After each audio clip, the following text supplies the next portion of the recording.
look, like, this one's just growing into this one.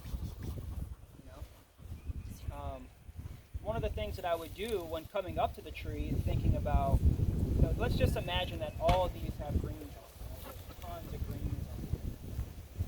So the first thing you want to do is just kind of thin out maybe the little pieces that are going inside. So I would even just start by taking all the way back some of the little teeny pieces that are just kind of like not really necessary to the overall kind of feel and look of the tree. You kind of want to be a little bit of an artist, a sculptor, you know, when looking at it, build something that you might be pleased with the looks. You don't want to kind of have a piece that's kind of going down. Generally, you want to have everything going up. So like even little things that are just kind of shooting off to the side. I'm just looking at like aesthetically what would help to clean it up a little bit. Now more. that could flush back out right there, right? This right here? Yeah. It could. Yeah. But if we leave other things strategically, maybe the energy will go towards those areas. Because it always goes to the top. It might, yeah. Yeah. I think, you know, just firstly, just kind of cleaning it up. You know, just trying to take off little stragglers. It's kind of like the first thing that I'll do and I'll look at. And then I'll start looking at pieces that are crossing. You know, so then I might even bring this one all the way back because it's also in the middle. One of the things that you want to do is open it up for air and oxygen and for rain to come in, and also like a pyramid shape creates energy like a power plant. Upside down pyramid is also going to kind of twirl the energy around in there, so it's almost like a natural way of feeding and energizing the plant and you know, just energies. Yeah. So one of the reasons why pyramids are shaped the way they are is because they like attract power, they build power, electricity. It's the aura around it. Yeah, we're kind of doing the same thing with the tree. I feel like opening it up kind of creates like a vortex of energy inside. You know? So I would bring this one all the way back. And then plant it. And then shove it in the ground. Yeah. Yeah, you could just bring it in.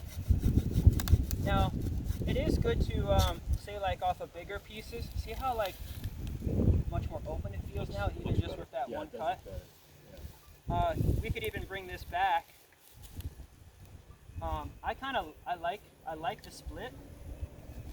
We can even just kind of clean this up. I mean, we could put this in the ground like this. It'd be fine. See what it does. Little tree. Get 2 or 3 nodes down.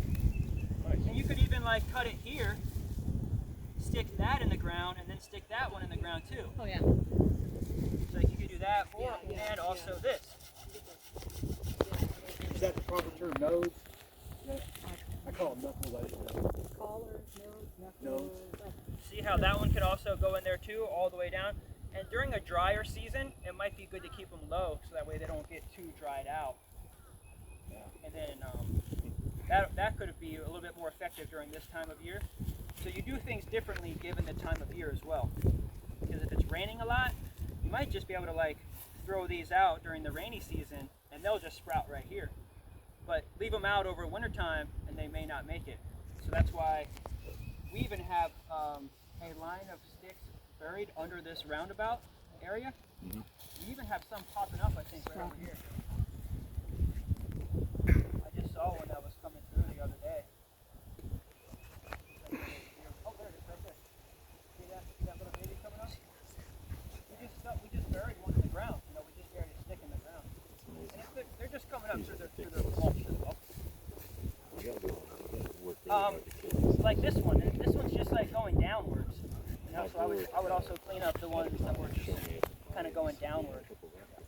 Like this one and this one are like really close, and they're like also crossing. This one's a little bit lower than this one. I like this one, but I would probably take this one just because it's below it. Yeah. This is nice. This one's coming in, so we don't really need that one. Rid of that one. And then like it's starting to split nicely here. We could keep this even here, like keep it up to here. So on This one's coming in, so I would even take this one off. that was my next one. Then like clean this one up just that way it looks a little cleaner. This one, clean that up. Maybe bring that back so that way that's a little bit cleaner. Just kind of really just cleaning all the little stragglies off.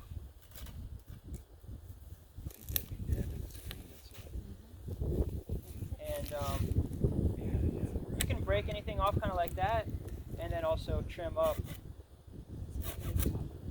like that as well. By doing that, helps inspire this to split, and this to split, and this to split. Pushes the energy back down. Yeah, and instead of like cutting it here, where a lot of harvesters and pruners may do off the split, I leave it a little bit more so that way it has more chance to bush. All these collars will bush out.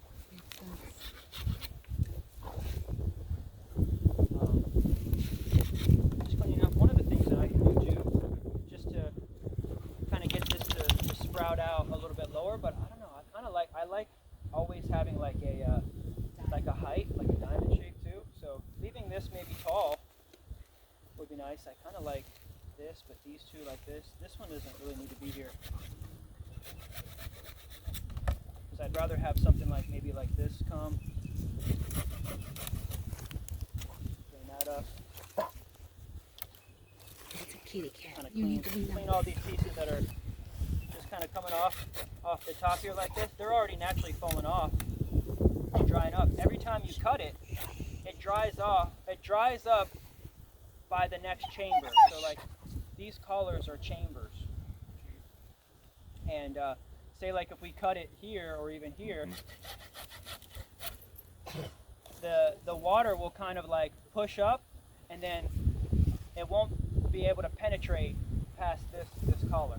So it seals it. That's why all of these little end pieces end up dying, because they end up going to the next collar down and then shooting out, and then that ends up dying off. Yeah. So expect to see that. Yeah. And so just kind of getting these trimmed back like that, by bringing that back, that'll help really bush this area out a lot. This will come out like, so I'll keep that so that way that kind of continues shooting out. And everything else is pretty much cleaned up from here. Like this might shoot out, this might shoot out, this might shoot out. You know, this might go ahead and shoot out, I'll leave that. I like that. Then kind of like bringing this back down a little bit more, might even bring this one here. And that way it has a little bit more room. Aesthetically it looks a little bit more pleasing. More air circulation. And it has a lot of chances to bush out here. Say like this pushed out here, then you could cut this back next time. Depending on, so like that's why I'm leaving these long, because you have another couple chances of where you might want to keep it and bring it back. We might come next time and we might even bring it back to here and to here, but we'll have harvested a lot of tree material, a lot of greens, a lot of flowers. Maybe at this point, if this was still on a tree, this could have drumsticks within a couple months. Those limbs you just cut off, the green ones, they look like they're screaming plant me. I mean, you could, yeah. Yeah, I mean, they do better with like as long as they have bark. Like if they do a More woody? lot better with bark. oh, okay. Depending on the time of year, you could always get these in the ground, but they're a little bit more finicky, I think. Would if they're they be green. better to sell as cuttings than that way? I wouldn't know. Too This thin. would be much more of like mulch Chop material, and drop. like chop and drop in the system. So that way you have like mulch What- material. Kendrick, so what about if it's really warm where you live, or you have a grow room and your climate control? What about sticking some of the thinner ones in a pot? Oh yeah, yeah. So we could regenerate that way if we wanted to increase our number of trees. Absolutely. I would say go ahead and experiment with something that you like. If Yeah. you can always just even get this top off. Like this already has like a nice little sprout at the top. So you could just kind of clean this up and stick that in a pot. Absolutely. Put some rooting hormone on it. Yeah, sure. I like to do it with bark. I think I did that enough where it's like this, and I did mess around with it a lot, but I'm trying to get bigger trees faster, Yeah. so I go ahead and if it has like thick wood on it, it's really the level that I'm. More woody Because for at this shipping point, this crates. might take 6 months or so from here to even get wood on it. Okay. To the point where if you stick this one in, you'll have more of a head start. But yeah, this would totally root. Like we could even stick this in here and it would totally root too. So not good for shipping as a cutting, but good for rerouting. Yeah, I wouldn't ship that one as a cutting. I like to Yeah, ship. it's too green. Yeah, too green, too sensitive. I like to ship, bigger stuff. That was a good little tutorial.